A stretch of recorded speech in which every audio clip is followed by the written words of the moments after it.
I'm going to tell you a story about when my son left home for the first time. And he went down to California and he was going to take a pilot's course to get his private pilot's course. My brother found a job for him and they had to invent the job, and it was a janitorial type job.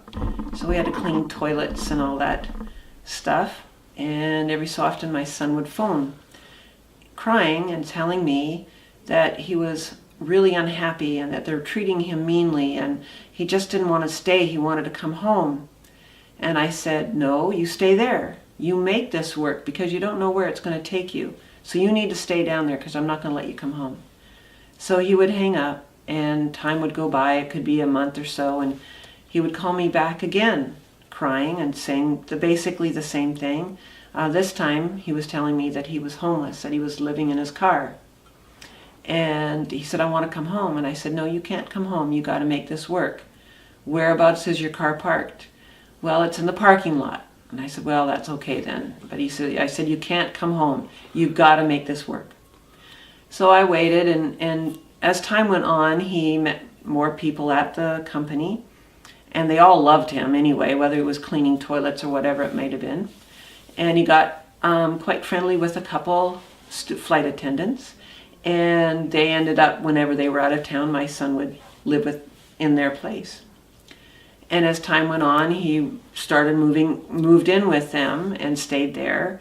But he became so available when he lived in the parking lot that the company started trusting him.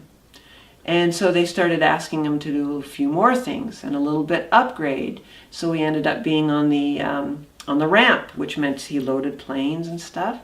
And he would call me, and he was still kind of unhappy, but I'd keep telling him, you're not coming home, you make this job work. Pretty soon he became so invaluable to the company that they would call him and say, so what do we have to do when we do this? What about this and what about that? And my son made a big impression on him. He's now moved to Oregon, back to Oregon that is, and they have been for the last 4 years. My son's been back. Every so often they call him and they beg him to come back. Matter of fact, they say, we will pay you whatever you want. What do you want? We'll find a place to live. What do you want?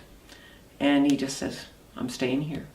So there, now he works at another company, same kind of job, and they think the same amount. And they wouldn't have done that if he had quit and come home. And one day he came up to me and he said, Mom, I've learned so much. I've grown up so much when I was down there, and thank you so much for doing that for me.